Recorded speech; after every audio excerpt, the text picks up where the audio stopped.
किया गया है। दरअसल अब मुख्यमंत्री की सुरक्षा में सीआरपीएफ की तैनाती कर दी गई है। मुख्यमंत्री के सरकारी आवास 5 दास मार्ग पर सीआरपीएफ की 2 प्लाटून की तैनाती की गई है। माना यह भी जा रहा है कि गोरखनाथ मंदिर में हुए हमले के बाद शासन और प्रशासन की तरफ से यह फैसला लिया गया है। ये रिपोर्ट देखिए।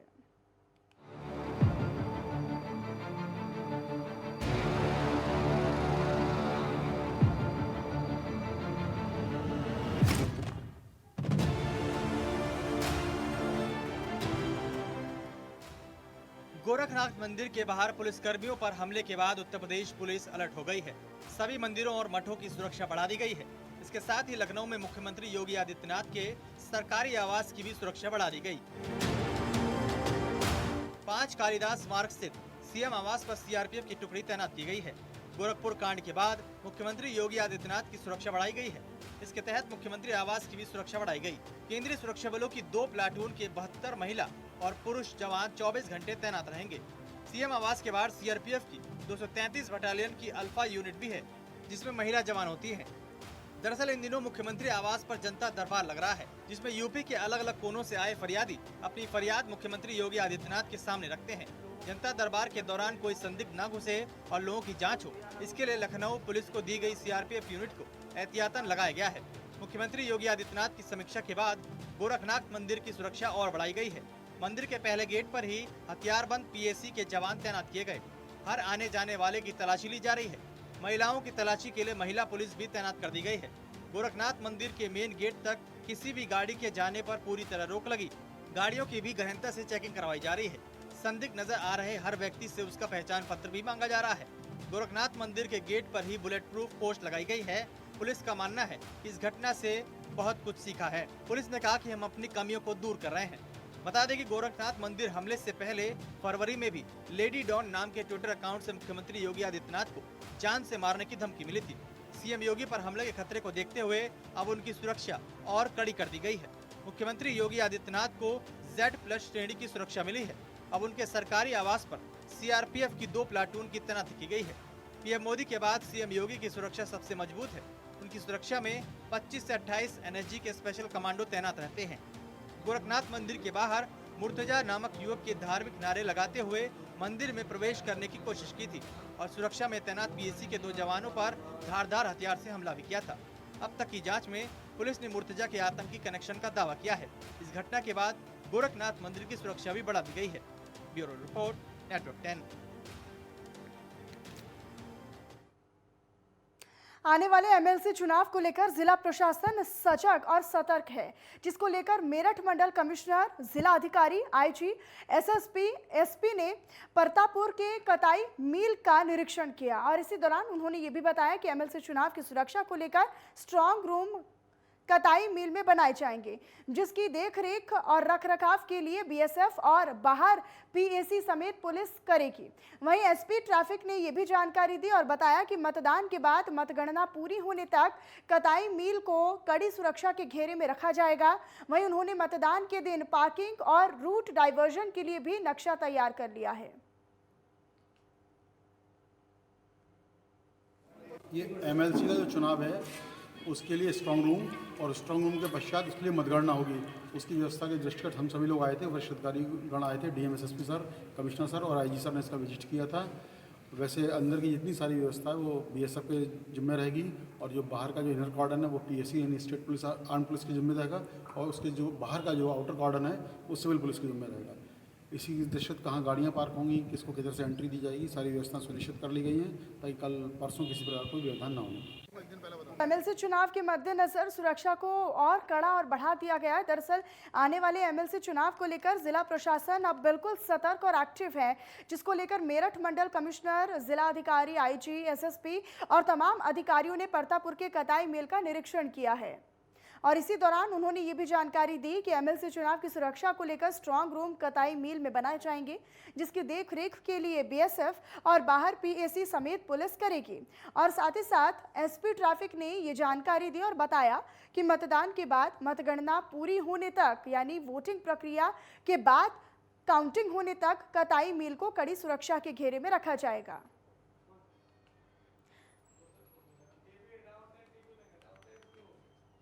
और वहीं संभल में पुलिस और बदमाशों के बीच में मुठभेड़ हुई और मुठभेड़ में 25-25 हजार के 2 इनामी बदमाश गोली लगने के बाद गिरफ्तार कर लिए गए।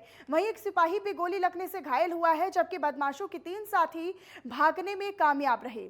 थाना असमोली इलाके में जोया संभल रोड पर हुई मुठभेड़ में मुरादाबाद जनपद के बदमाश विकास और विपिन को पुलिस ने धर दबोचा है। पकड़े गए बदमाशों से पुलिस को मोबाइल फोन, तमंचे और असमौली इलाके से लूटी गई बाइक बरामद हुई है। पुलिस को बदमाशों की काफी समय से तलाश थी और मुठभेड़ के बाद बदमाशों को गिरफ्तार करने वाली पुलिस टीम को एसपी ने 5,000 रुपए बतौर इनाम देने की घोषणा की है।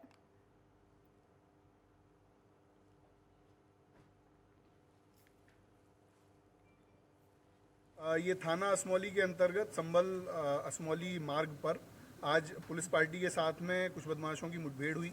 इनको रोकने का प्रयास किया गया तो इनकी तरफ से पुलिस पर फायरिंग की गई। जवाबी फायरिंग में 2 बदमाशों के पैर में गोली लगी है। दोनों को इलाज के लिए हॉस्पिटल भेजा गया है। इनके 3 अन्य साथी हैं जो यहाँ से भाग गए हैं। यहाँ मौके से एक मोटरसाइकिल बरामद हुई है। ये मोटरसाइकिल अभी कुछ दिन पहले एक जगह से असमौली थाने के अंतर्गत ही लूट में गई थी। इसको ढूंढने का प्रयास चल रहा था। इसी कोशिश के अंतर्गत इन लोगों के साथ आज पुलिस की मुठभेड़ हुई है। ये जो बदमाश है इनका आपराधिक इतिहास खंगाला जा रहा है। इसमें अगर कोई आगे कार्रवाई होती है तो उससे हम आपको सूचित करेंगे। और अब खबर सहारनपुर से आपको बताएं, जहां पर एडीजी जोन मेरठ ने शाकुंभरी देवी मेले का निरीक्षण किया और इसी मौके पर आईजी रेंज सहारनपुर और एसएसपी सहारनपुर आकाश तोमर भी मौजूद रहे। दरअसल अपराध की बढ़ती वारदातों और घटनाओं को देखते हुए एडीजी जोन सहारनपुर पहुंचे और मां शाकुंभरी देवी पर चल रहे मेले का निरीक्षण किया। इसी दौरान उन्होंने तैनात पुलिस कर्मियों को आवश्यक दिशा निर्देश भी दिए। बताते चले कि गोरखनाथ मंदिर पर जब से हमला हुआ है तभी से मंदिरों की सुरक्षा को और मजबूत कर दिया गया है और सुरक्षा को और बढ़ा दिया गया है। जो भी धार्मिक कार्यक्रम प्रदेश में चल रहे हैं उनकी सुरक्षा और बढ़ा दी गई है।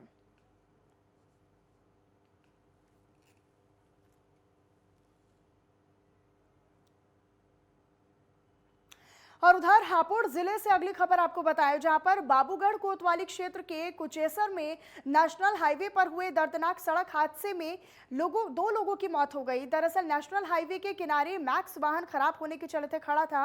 हालांकि गढ़ की ओर से आ रही बस ने वाहन में पीछे से टक्कर मार दी और हादसे में मौके पर ही 2 लोगों की मौत हो गई। तो इस पूरे हादसे में 2 लोगों की मौत हुई है। बड़ी जानकारी आपको दे रहे हैं क्योंकि हापुड़ जिले में ये मामला हुआ जब हापुड़ जिले के बाबूगढ़ कोतवाली क्षेत्र के कुचेसर में नेशनल हाईवे पर ये दर्दनाक सड़क हादसा हुआ और 2 लोगों की मौके पर ही मौत हो गई। दरअसल नेशनल हाईवे के किनारे मैक्स वाहन खराब होने के चलते वो खड़ा था और हालांकि पीछे से आ रही बस ने वाहन में पीछे से टक्कर मार दी। हादसे में मौके पर ही 2 लोगों की मौत हो गई। हादसे के दौरान की ये तस्वीरें आप देखिए, हादसे के वक्त की तस्वीरें जब सड़क हादसे में 2 लोगों की मौत हो गई। नेशनल हाईवे पर 2 वाहनों में टक्कर हुई और इस पूरे हादसे में 2 लोगों ने अपनी जान गंवाई है।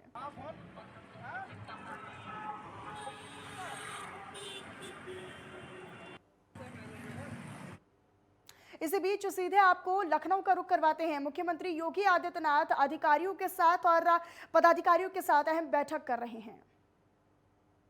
आभार प्रकट करता हूं कि उत्तर प्रदेश राज्य में स्वास्थ्य सेवाओं को लेकर पिछले 5 वर्षों में जो काम हुआ है, पूरा देश और दुनिया बहुत आशा भरी नज़रों से आपकी तरफ देख रहा है।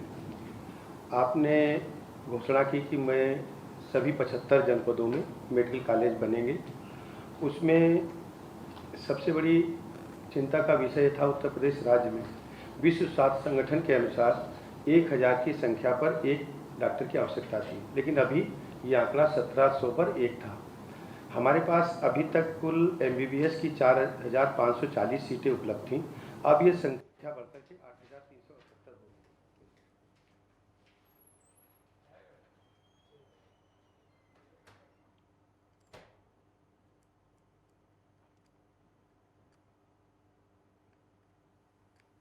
हो गई। में थी। अब हमारे पास मात्र 16 जनपद ऐसे बचे थे जहां पर मेडिकल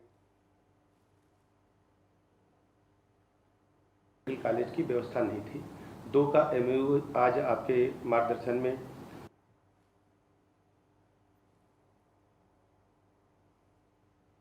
आशीर्वाद से सफलतापूर्वक संपन्न हुआ है और जो शेष 14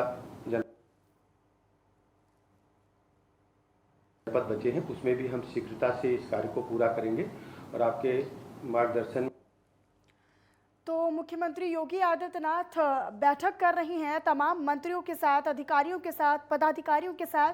ये महत्वपूर्ण बैठक आज हो रही है। दरअसल जो श्रीराम मर्यादा पुरुषोत्तम श्री राम एयरपोर्ट अब बनाया गया है और उसको लेकर आगे जो प्रोजेक्ट तैयार किया जाना है उसको लेकर लीज एग्रीमेंट आज हुआ और उसी को लेकर ये आगे की जो तमाम बैठक है वो हो रही है और इसमें तमाम जो मंत्री हैं, बड़े अधिकारी हैं, पदाधिकारी हैं, वो भी मौजूद है। लखनऊ की तस्वीरें आपको दिखा रहे हैं। लखनऊ में सीएम योगी आदित्यनाथ की अध्यक्षता में ये बैठक हो रही है। तमाम बड़े अधिकारी, पदाधिकारी और मंत्री भी इस बैठक में पहुंचे हुए हैं और तमाम जो प्रोजेक्ट्स हैं आने वाले उनको लेकर भी चर्चा हो रही है। और जिस तरीके से मर्यादा पुरुषोत्तम श्री राम इंटरनेशनल एयरपोर्ट बनाया जा रहा है और उस पर क्या कुछ आगे काम होना है और किस तरीके से वो हवाई पट्टी बनानी है, उसको लेकर तमाम चर्चा की जा रही है। तो इस बैठक में मंत्री मौजूद हैं, बड़े अधिकारी मौजूद हैं। तो मुख्यमंत्री योगी आदित्यनाथ इस बैठक की अध्यक्षता कर रहे हैं और जो बड़े मंत्री हैं, मेडिकल कॉलेज के काम को लेकर चर्चा हो रही है। जो हस्तांतरण का कार्यक्रम अभी चल रहा है, आपको बताते चले कि तमाम जो प्रोजेक्ट्स हैं उनको किस तरीके से विकास की गति पर और आगे ले जाया जाए उसको लेकर किस तरीके से बैठक हो रही है, उसमें चर्चा चल रही है।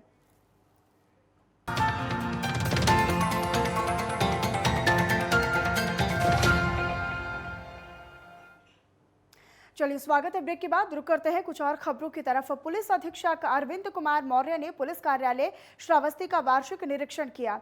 इसी दौरान जन सूचना, cyber cell, monitoring cell, media cell और स्थानीय अभिसूचना इकाई का भी निरीक्षण किया गया। वहीं दूसरी ओर पुलिस अधीक्षक ने समस्त शाखाओं का भ्रमण कर शाखा प्रभारियों को आवश्यक दिशा निर्देश दिए। निरीक्षण के दौरान शाखाओं में नियुक्त समस्त पुलिस कर्मचारियों से उनके द्वारा किए जा रहे कार्यों के बारे में जानकारी ली गई। साथ ही साथ पूरी शाखा प्रभारियों के रिकॉर्ड्स का भी सही तरीके से रखरखाव अभियान चलाकर अपराधियों के विरुद्ध कार्रवाई कराने समेत जरूरी दिशा निर्देश प्रभारियों को दिए गए।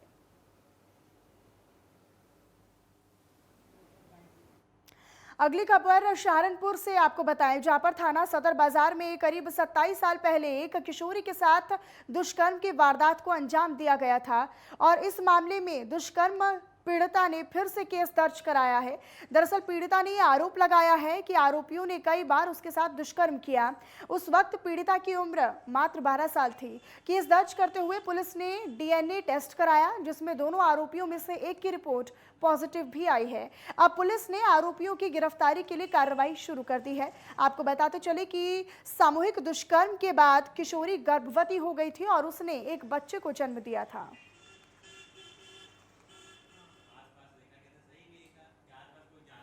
कुछ दिनों पहले एक महिला ने आरोप लगाया था सदर बाजार क्षेत्र के 2 व्यक्तियों पर, दोनों भाई हैं, कि इन्होंने उसके बहुत जब वो कम उम्र की थी तो इनके साथ शारीरिक संबंध बनाए थे, जिससे वो गर्भवती हुई थी और बच्चा हुआ था। वो बच्चा पूछता है कि वो फादर कौन है। इस संदर्भ में वो कार्रवाई चाहती है। उनके द्वारा दिए गए प्रार्थना पत्र अभी पंजीकृत कराया गया था और डीएनए परीक्षण के लिए सैंपल भेजा गया था आरोपी का और उनके पुत्र का, और पॉजिटिव आया है। इस संदर्भ में आरोपियों के विरुद्ध पर्याप्त साक्ष्य संग्रहित किया जा रहा है और उनकी गिरफ्तारी सुनिश्चित की जा रही है और इसके लिए टीमें लगाई गई हैं। बहुत जल्द गिरफ्तार करके जेल भेजने की कार्रवाई। सहारनपुर के कुतुबशेर इलाके में पुलिस और बदमाशों के बीच में मुठभेड़ हुई और इसी दौरान दोनों तरफ से ताबड़तोड़ फायरिंग भी की गई। दरअसल पुलिस मुठभेड़ में अब तक 2 बदमाश घायल हुए हैं और वहीं इस मुठभेड़ में एक सिपाही भी घायल हुआ है। पकड़े गए आरोपियों ने बताया कि वो मुजफ्फरनगर, शामली और सहारनपुर की कई घटनाओं में शामिल थे। अभी कुछ देर पहले थाना कुतुबशेर के सफदलपुर इलाके में एक पुलिस की बदमाशों से मुठभेड़ हुई है, जिसमें 4 बदमाश थे, 2 मोटरसाइकिलों पे थे। वो शामली की तरफ से ही भाग रहे थे। वहाँ से शामली एसओजी की फोर्स भी उनके पीछे लगी थी। शामली एसओजी ने यहाँ जनपद सहारनपुर को बताया तो इधर से भी इंस्पेक्टर गागल हेड़ी और कुतुबशेर की पुलिस लगी, उनकी घेराबंदी की। सफदलपुर में इनकी मुठभेड़ हुई है। 2 बदमाशों को गोली लगी है, घायल हुए हैं, उनको अस्पताल ले जाया गया। मुठभेड़ के दौरान एक बहादुर आरक्षी हमारा था अभिषेक, उसके भी हाथ में गोली लगी है, सीरियस है, उसको भी इलाज के लिए लिए अस्पताल लाया गया। जो घायल बदमाशों की पहचान हुई है वो बहुत साथी बदमाश, एक शुभम है उसमें, एक विनीश है, और उन्होंने इधर कई घटनाएं लूट की है। और उधर मुजफ्फरनगर जनपद की बुढ़ाना कोतवाली पुलिस ने चेकिंग के दौरान सफीपुर मार्ग से 2 शातिर अंतरराज्यीय वाहन चोर गैंग के 2 सदस्यों को गिरफ्तार कर लिया है। और वहीं पुलिस ने शातिर वाहन चोरों की निशानदेही पर 7 चोरी की बाइक भी बरामद कर ली है। बहरहाल पुलिस अधिकारियों की माने तो शातिर वाहन चोर 8 से 9 हज़ार रुपयों के बीच में एक मोटरसाइकिल चोरी करने के बाद बेच दिया करते थे। आपको बताते चले कि शातिर अंतरराज्यीय वाहन चोर यूपी, उत्तराखंड, दिल्ली और चंडीगढ़ से बाइक चोरी करने के बाद मुजफ्फरनगर के आसपास के जिलों में बेचा करते थे। वहीं पुलिस ने पूछताछ करने के बाद शातिर वाहन चोरों को सलाखों के पीछे भेजा है।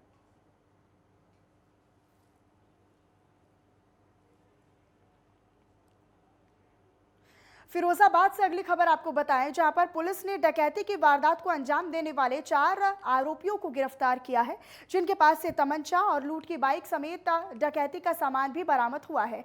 दरअसल मामला लाइन पार के मेहताब नगर से जुड़ा हुआ है, जहां पर शकुंतला देवी के घर 2 महीने पहले एक डकैती हुई थी और इस वारदात के आरोप में पुलिस ने पीड़िता के भतीजे को ही गिरफ्तार किया है। साथ ही साथ उसके 4 साथियों को भी गिरफ्तार कर लिया है।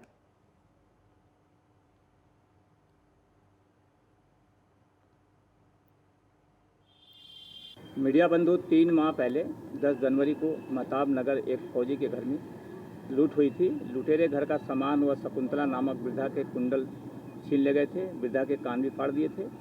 4 व्यक्ति इसमें गिरफ्तार किए गए हैं। मोनू उर्फ हड्डी, यह एचएसबी है पुलिस से। टोनी उर्फ किशन, राहुल, अमित जो इसने प्लानिंग बनाया था पूरा। और ये अमित जो है, जो शकुंतला बूढ़ी दादी है, ये इसकी भतीजा लगता है। इसने पूरी प्लानिंग बना करके और ये वारदात किए थे। फिरोजाबाद में एक अतिथि गृह पर पुलिस ने सिटी मजिस्ट्रेट के साथ मिलकर छापेमारी की है। बताया ये भी जा रहा है कि इस होटल में कुछ लोग अवैध तरीके से बिना एंट्री के रुके हुए थे। छापेमारी के दौरान होटल मालिक और कर्मचारियों की पुलिस से कहासुनी हो गई और इसी दौरान पुलिस ने कुछ लोगों को पकड़ा, जिनसे पूछताछ अब भी जारी है। पुलिस मामले की जाँच और कार्रवाई में जुटी हुई है। बताते चले कि पूरा मामला थाना रसूलपुर के एक होटल का है।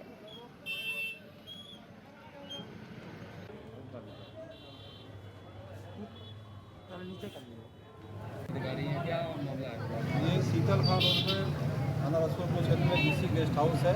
यहाँ पे हमारे एसएसआई रसूलपुर चेकिंग करने रूटीन के दरमियान आए थे। तो चेकिंग के दरमियान आया कि इनके रजिस्टर वगैरह अपूर्ण हैं और उन्होंने चेकिंग में प्रधानमंत्री के जो लोग यहाँ मौजूद थे, इस सूचना पर मैं स्वयं भी आया, क्योंकि मिस्ट्री साहब, SHO महिला थाना और भी पुलिस वगैरह आ रहे चेक किया। तो यहाँ पे कुछ लोग ठहरे हुए थे जिनका रिकॉर्ड पूर्ण नहीं है, तो उनकी छानबीन की जा रही है। सत्ता के आधार पर जो भी न्यायिक कार्रवाई की जाएगी। हाँ, उनसे बात करें, उसके बाद SHO महिला थाना बात कर रही है, उनके परिजन भी आए हुए हैं। हाँ, उसकी भी जाँच की जाएगी कि इसमें कौन से लोग आए हुए हैं। मेरठ के टीपी नगर थाना क्षेत्र के रोहटा रोड पर गगन एनक्लेव में ATM को चोरों ने अपना निशाना बना दिया और ATM से तकरीबन 9.5 लाख रुपए कैश लेकर मौके से फरार हो गए। बताया ये भी जा रहा है कि ATM तोड़ने के बाद उसे जलाया भी गया था और हालांकि जानकारी मिलने के बाद इलाके में हड़कंप मच गया है। हालांकि पुलिस मामले की तफ्तीश में जुटी हुई है। ये एक्सिस बैंक का ATM है रोहटा रोड पर, गगन विहार के पास में। अभी दोपहर में 2:30 बजे सूचना मिली है कि यहाँ पर उसको जो है काट करके चलाने का प्रयास किया गया ताकि इसकी बॉडी को खोल कर पैसे निकाले जा सकें। कितना पैसा गया है अभी इनके कंपनी के टेक्नीशियंस वगैरह आए हैं, वो चेक कर रहे हैं। हमारी टीमें यहाँ पे आई हुई है, फील्ड यूनिट आई हुई है और हमारी और थाने की टीमें। हमारा प्रयास है जल्द से जल्दी घटना होगा। मुजफ्फरनगर से अगली खबर आपको बताएं, जहां पर बृहस्पतिवार को बुढ़ाना कोतवाली पुलिस ने पारसी बस स्टैंड के पास से 4 शातिर महिला चोरों को गिरफ्तार किया, जिनके कब्जे से पुलिस ने चोरी के 41,000 रुपए नकद बरामद किए हैं। बताते चले कि पुलिस ने CCTV के आधार पर बैंक में बुजुर्ग व्यक्तियों को निशाना बनाकर उनकी जेब काटकर चोरी करने वाली महिलाओं को गिरफ्तार किया है।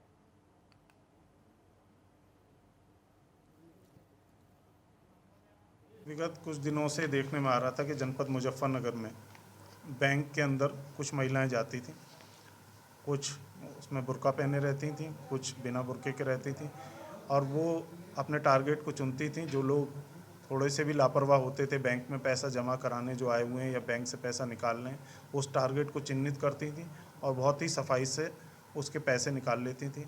यहाँ बुढ़ाना में भी एक घटना हुई थी जिसमें 1,05,00,000 रुपये निकाले गए थे। मीरापुर में भी एक घटना हुई थी और सिविल लाइंस में भी एक घटना हुई थी। कल इसमें भी सफलता प्राप्त हुई है। इंस्पेक्टर बुढ़ाना के नेतृत्व में इसमें 4 महिलाओं को पकड़ा गया है। ये सब मूलतः मध्य प्रदेश की रहने वाली हैं, खाना बदोश महिलाएं हैं। उत्तर प्रदेश की जेलों में बंद 135 कैदियों को आज रिहा कर दिया गया है। दरअसल इन कैदियों को अच्छा आचरण और अच्छा व्यवहार रखने के चलते रिहा किया गया है।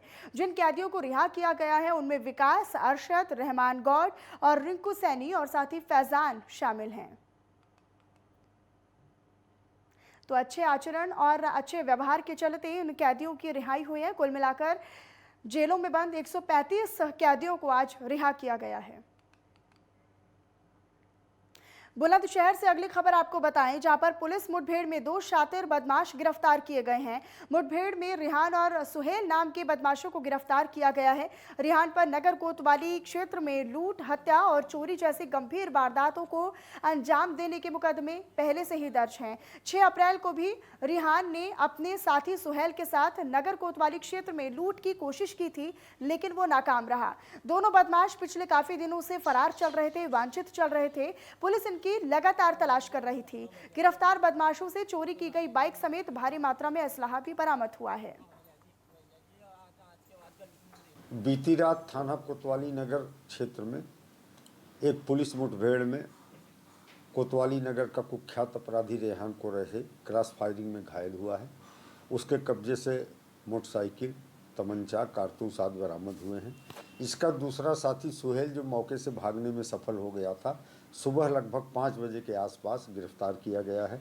उल्लेखनीय यह है कि रेहान कुरैशी पर 1 दर्जन के आसपास मुकदमे हैं, जिसमें हत्या, लूट, मारपीट, 307 आदि के मुकदमे पूर्व से दर्ज हैं।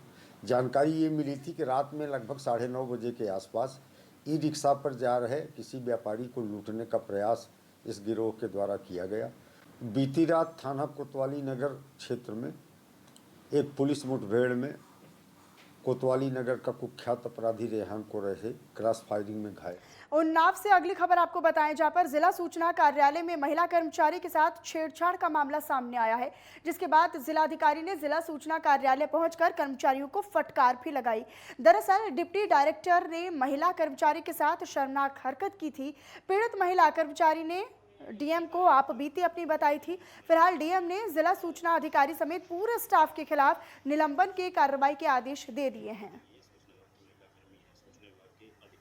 आज मेरे द्वारा औचक निरीक्षण कलेक्ट्रेट का किया गया।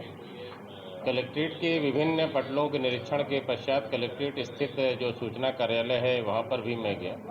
वहां पर एक कर्मचारी द्वारा वहां के जो इंचार्ज अधिकारी हैं और अन्य कर्मचारियों के विरुद्ध शिकायत की गई। तत्काल उस महिला कर्मचारी को सिटी मजिस्ट्रेट के साथ भेजा गया है और इसमें तत्काल विधिसम्मत कार्रवाई कराई जाएगी।